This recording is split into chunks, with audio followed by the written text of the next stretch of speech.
Om Namah Bhagavate Vasudevaya.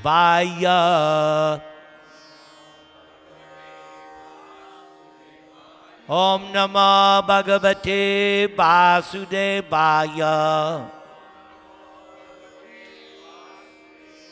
Om Namah Bhagavate Vasudevaya.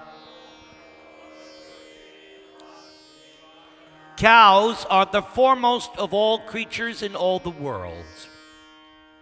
It is from cows that the means of sustaining the world has been established.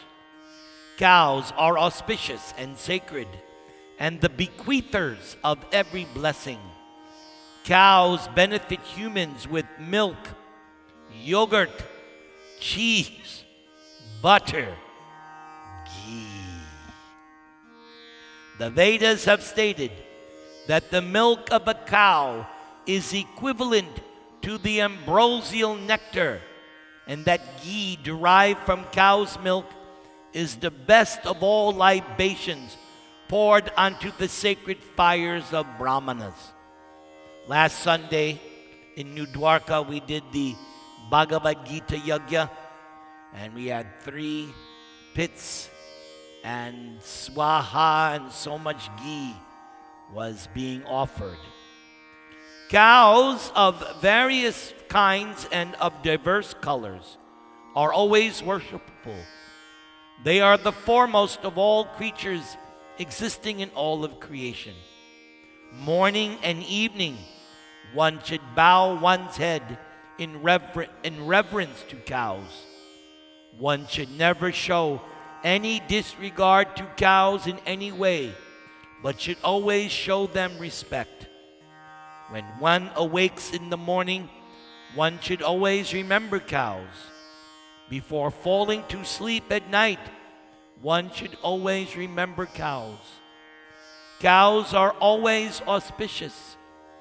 Cows are also fragrant. The wonderful scent emanates out of their sacred bodies. Cows are also the greatest refuge of all creatures. Cows constitute the greatest source of blessing. Cows are the past. Cows are the future. Cows are the source of evolution and eternal growth. Cows are the root of prosperity. Whatever is given to cows always produces good fortune and is never in vain. It is solely and exclusively from the ghee of cows that the sacred rituals prescribed and authorized in the Vedas are empowered and able to be performed. Without the presence of cow ghee, there is no possibility of performing sacred rituals that will gratify the 33 million demigods who are responsible for universal management. Neither will the Supreme Personality of Godhead, Lord Sri, be pleased and satisfied. Ghee comes exclusively only from cows, from whom flow offerings of milk and milk products. Thus cows verily establish the purity of all sacred rituals and constitute the very essence of performing all sacred activities, being the very source of sacred activities themselves. Cows represent sacred acts in itself. And without cows, there can be no performance of any sacred act. This is the pure, sublime, and supremely exalted position and preeminence of cows, who are above all other creatures in all the worlds. One who knows the preeminence of cows and the selfless service cows render to all creatures, and who does not protect them affectionately, is but a sinner and offender, and their destination is certainly hell. So I'm just now thinking how Prabhupada saved me and so many others from hell by changing us from eaters of cow. I cannot repay in this lifetime what Prabhupada has done for me. He has saved me from that hell. Srila Prabhupada ki. Cows are equal to the rays of the sun that travel throughout the universe, giving light, warmth, and nourishment.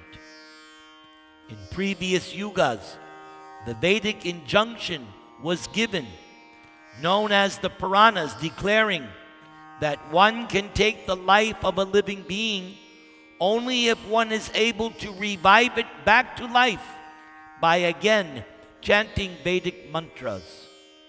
But we find that this injunction has been terminated in today's age of Kali by the Brahma Vaivarta Purana, wherein it is stated that in the present age of Kali Yuga, it is forbidden to kill cows under any circumstances. So Prabhupada explained this to us, that in previous ages, in order to test the potency of mantras, the Brahmanas were so powerful that they could sacrifice a cow. Two things would happen. Either the cow, they would take an old cow,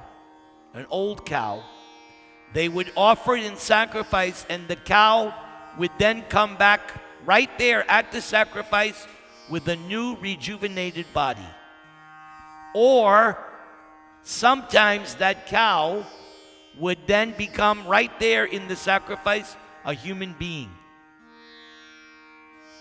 There's a statement by Prabhupada in the Bhagavatam that your last animal birth, say you fell down to lower species, so gradually you work your way up. So just before becoming a human being again, if you're going to take birth in the mode of ignorance, your last animal birth, monkey.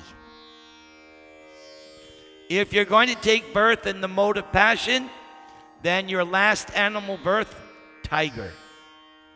But if you're going to take birth in the mode of goodness, your last animal birth, cow.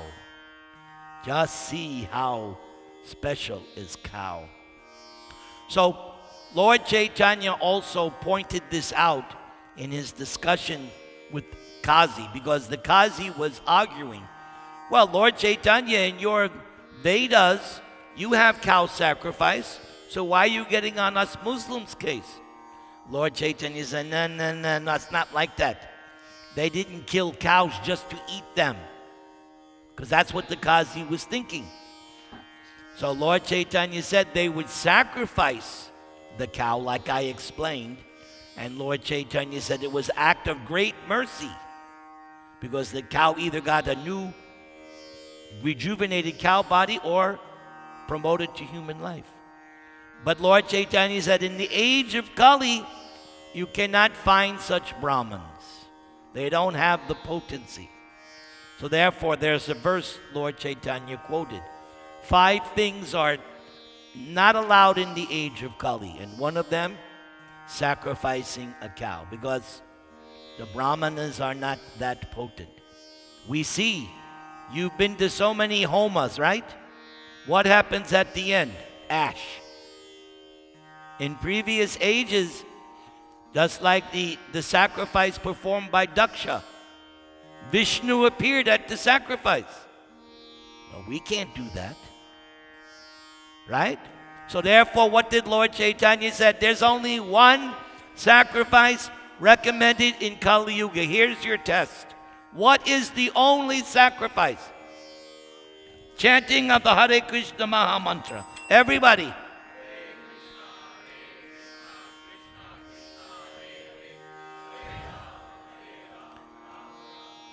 Nijadam, it's time to shine.